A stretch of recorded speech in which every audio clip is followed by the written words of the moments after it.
take us through what is the quickest way to win a chess game? Hands down, the quickest way to win a chess game is in 2 moves. What? Get ready. Get set. Let's go. Get ready, it's the new edition. Your favorite morning meditation. Hey, it's me, pardon my success. I'm a hot mess. Pardon my success. Pardon my success. Pardon my success. Pardon my UPMS. Hey, what's up, you guys? And welcome back to Pardon My Success. Today, I am here with Jay Whitmore, who you all technically know because Colleen Hammond Whitmore, who we all love and who has been on here so many times, is Jay's mother. And so you have seen her and therefore part of Jay. You know what I mean? Yeah. Like, makes sense to me. Thank you so much for coming on today. Of course, thanks for having me. Oh my gosh. I am lucky enough to know Jay because of all of Colleen's shows. And also, I was lucky enough to see Jay in his one-man show during Hollywood Fringe called Only Child Syndrome. That's right. I mean, it was a great time. It was incredible. It was so much fun. We have some footage here that we're going to be showing. Welcome to our first iteration of me and Colleen review a show. We just saw Jay's Only Child Syndrome. Colleen, tell us, what did you think? It made me tear up, but it is so funny. I just told you this, but I don't think you're a narcissist, though he may have stated such in his show. Love you. Love you, Jay. My first question to you, Jay, is how did you begin storytelling? I mean, I was one of those kids that whenever I was watching cartoons or something, I would act them out while watching them. I still make faces to myself in the mirror, expressing different characters and emotions. Turned into stand-up, turned into Only Child Syndrome. Wait, okay. Obviously, you've been voluntolding to do theater with your mother for a very long time. I have. But what would you say is your creative passion? My creative passion is probably films overall. I want to be on SNL. Okay, SNL. That's the passion of like actively making my one-man show. So to kind of package that up as an audition, but like now I want to take it to Edinburgh. Oh my gosh. Yeah. That's huge. It was one of those things that I was just seeing what could come out of this. But after my nomination at the Hollywood Fringe Festival, I'm like, yeah, let's go big. You were nominated at the Hollywood Fringe Festival. I was. Say more. It's debuting of Best Solo Theater Show nominee. Insane. It was an honor just to be nominated, especially from zero to that. Yeah, no, that's amazing. Yeah. And we're writing that on the resume. It's on the Insta bio. Oh, yeah, as it should be. As it should be. Yeah. So stand up. How did we get into that? My parents believe that education is everything. So you can really learn to do anything, so you should be in school for everything. Yeah. I'm taking improv classes at Groundlings. I took it at UCB. I also took stand-up classes at Flappers. Oh my gosh. Really great teachers. That's probably what was the best part about my process there. But like finding the confidence just to be on stage in front of a microphone and just say what you got. Yeah. What was your first stand-up ever like? First stand-up, it was a class show. We didn't tell my dad because he was so nervous. He was drinking like 3 Angry Orchards or something just to like calm the nerves of like secondhand. Oh God, he's going to get up there. Of just watching you. Of just watching me get up there. You just didn't have to perform. Yeah, literally. It was on the Flappers main stage, which was cool. But we had a substitute teacher that was like, oh, don't worry. They're going to warm up the crowd and do great. She bombed for like 10 minutes straight. I was the youngest at like 21 at the time. And we're like, oh, okay, this is a lot harder than we think. Crap. All right, time to go on. And there you go. Yeah. I did okay. I had a couple of jokes. That's actually how Only Child Syndrome came to be. Rule of 3 of like, I talk about how I'm Gen Z and I like it. It's cool. We're all diagnosed with things like ADHD, BPD, stupidity. Yeah. I'm diagnosed with something called Only Child Syndrome. Yeah. And that's how it came to me. Oh my gosh. Wait, I love that. That's so cool. Yeah. The craziest moment for me while watching Only Child Syndrome, which was a huge reveal, actually. You are a chess master. I was about to say, not chess master, because then I'll have USCF, whatever they're called, US Chess Federation. They would come after me. I'm not a chess master, but I played it for a long time. Tell me more. Okay, so I started playing chess when I was 6, and I competed in my first tournament when I was 7. I won 2nd place. I think it was like to 800 rating, and then I just crawled my way up through the rating. won trophies in Atlanta. I won trophies in Nevada. I won trophies in Atlanta. I won trophies in Nevada. I competed a little in California, but like those kids were too good. I won trophies for multiple schools in different states. You rolled out a wagon of trophies. I did. And that was wildly shocking. And medals. Yeah, medals. And they were included. But the craziest part, yes, all of the trophies. But then you played 2 people in chess and beat them in like 5 minutes. Yep. What? So it was one of those things that like, there's a minute where I was teaching chess to kids for a while because, you know, I wanted to make some money and I'm like, oh, I'm good. What's the next step? Teaching. You can beat after a while. Then you're like, oh, I need to refresh on some of the earlier tactics. I may as well teach kids. And what I used to do is I would play 3 kids at the same time. And I would play and beat them all and give them lessons while just actively. Because a lot of the grandmasters that you see today will play. I've seen people play like 21 games at once. What? Yeah. And sometimes if they're like really big, they'll have moderators like making sure that no one's moving pieces and making illegal moves. They're so good they can keep tabs on so many boards. And because I was doing a show, I'm like, I can't do 3 boards and perform. So I'll swap one of the boards for performance. Stop! That's so insane. What do you mean? How do you keep that all in a track in your brain? I've played so many games of chess that probably played games similar, and you just see the patterns and you see like Queen's Gambit. I mean, it's such a great show. It's literally you watching all the moves. All the moves. And you're just like, okay, I see the opening. I see how I can counter this. And then you just apply it. Yeah. Oh my God. Okay. What level is there a number? Is there a ranking? What are you? I was probably 12 to 1300, which isn't that high, but online because of COVID, we went through, I probably was 16 to 1800 on like chess.com and League Chess, which is 200-ish away from an international master. Okay, so you are basically a master. I'm not going to say it until I reach that goal. Eventually. Pre-master. Pre-teen, pre-master. Pre-master. Gosh, well, that's so sick. Well, we do a little activity here on PMS towards the end. If you might be willing to teach us like fastest way to win a chess game. Oh, that's easy. Yeah. Okay, we'll get to that. All right, I'm so excited. Okay. Stay tuned to Jay's life.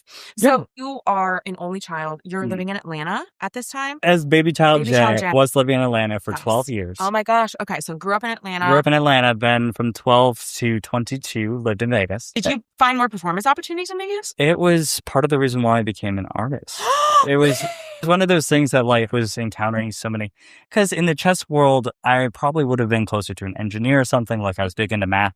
But in Vegas, there weren't as many programs for things. So like there weren't as many chess things. There's only like 1 or 2 tournaments a year. I made my own tournament though.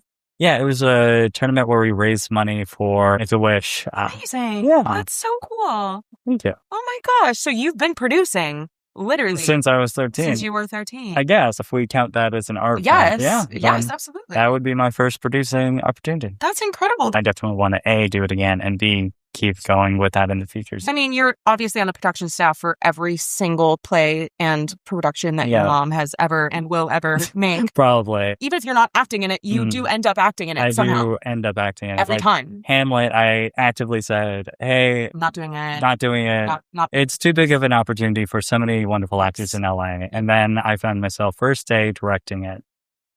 And then Tartuffe came along and you were like, I'm not going to be a part of this. I'm not going to be a part of it. Guys, please. I'm acting my own thing. Please, I can do something And then else. guess what? He was Tartuffe. But we had a great time. It was so much fun. But it was like 2 days. Jay was like, guess I'll memorize I will memorize the name role of the play. Yeah, that's insane. That's so cool. And I found out what my 20th role will be with CHW Productions. What is it? I'll give you a hint. You're in it. Is it Midsummer? Wait. Are you Puck? No. Are you Oberon? I'm Oberon. Wait, Eve? We're married! Wait, oh my God, this is so cute! Yeah. Oh my God, I'm so excited! I haven't printed my script out yet, but I was like, all right. What days are you, do you know? I don't know. This is so exciting. Wait, exciting news, everybody. Midsummer Night's Dream is not the next one, but is the next of the Colleen of the comic. Yeah, Thing Tempest and then Midsummer Night's Dream. Yeah. And I am Titania, the Queen of the Fairies, and Jay is Oberon, the King of the Fairies. Wow. Wait, this is so exciting. And then you're also a game show winning icon. That is true. I was on Let's Make a Deal, and so were you. It was such a crazy day because I was dressed up as a rook. Okay, Chess. Yeah. I didn't want to be like, oh, I'm an actor. Yeah. They Because, actually say don't say that. Literally, if you want to win, Yeah. don't say that. Yeah. So I'm a chess teacher. I go into my big inflatable chess outfit. And like, I learned from Sandra Benton of like, just be excited, be happy, be the most approachable. And I remember I was pulled aside by one of the PAs. He was like, okay, so what do you want to win? A car. Do you not have a car? No, I drive an angry speedboat. And he stopped and he's like, okay, what does that? I'm like, oh, sorry, it's a Ford Focus that just, it rumbles, it will make angry noises. He's like, no, I love it. I don't care. You're going to see Wayne. Okay. Right. Cool. And so I play in the first game. I'm competing. It's a graduation episode, and it was really cool. So I'm there with 3 people. They ask our little synopses about ourselves. The first one plays, gets her diploma. Do you want to keep it, or do you want the curtain? Oh my God. I want the curtain. She gets zonked right away. No. First one of the That episode. sucks. We're a graduation episode and a Fast Car Friday. So we're expecting like a big prize. Yeah. Everyone's going to win, and we're like, oh. I got brought up next, and they're like, okay, box your money. Box. So I got a trip to Toronto and 2 iPhones. That was $11,000. And they're like, oh, okay, good sit down. And I'm like, this is perfect. Cool. I want to go up and play once, and it'll be great. Yeah. I just want like That's all I 10 need. seconds of some kind of win. And then I sit back down. People kept going and playing. Everyone was losing. Our whole episode, nobody was winning. Mine was $11,000. The next person was like $3,000. It was like nobody was winning. Came down to the big deal time, and I'm like, oh God, I got it.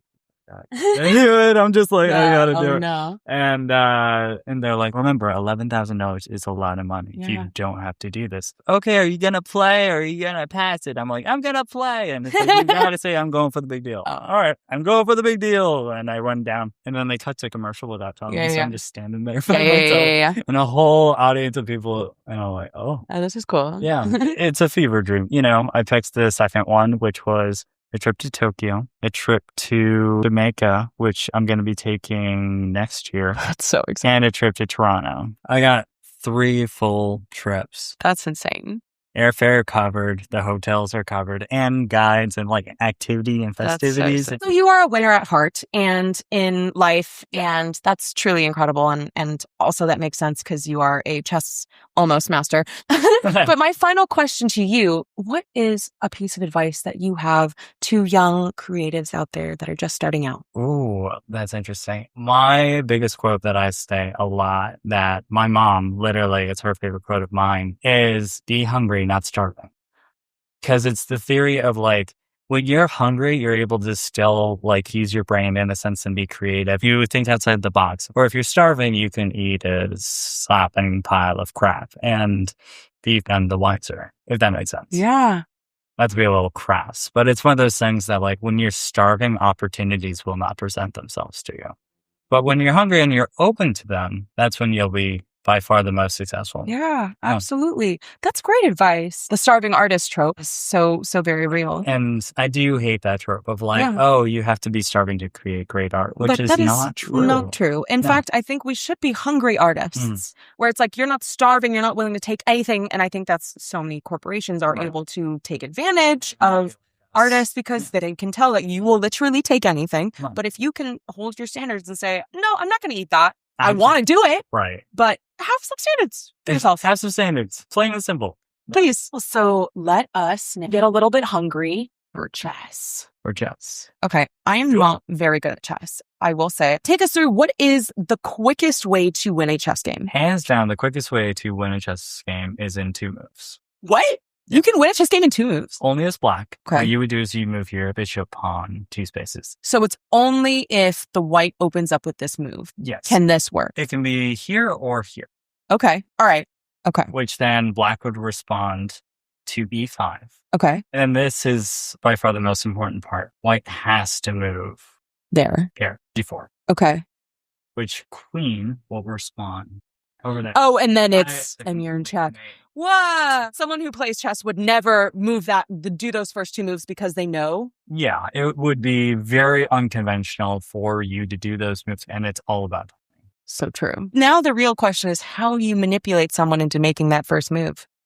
Yeah, that's a tough one because as soon as you know it, you're not going to do it. Guys, get out there, play some chess. You could even include it in your own one-person show if you felt like doing such a thing. You could also watch all of Jay's stuff online. On Instagram under Jay freaking Whitmore. Yeah, we can. Yeah. Oh, and come see us at Midsummer Street. Oh my God, I'm so excited for that. That's going to be so exciting. So go follow Jay. Go follow Colleen and all of CHW Productions. Come see us do some theater. And thank you so much for coming on and for teaching us a little chess. Of course. This was amazing. Thank you. And we'll see you guys next week. Bye-bye.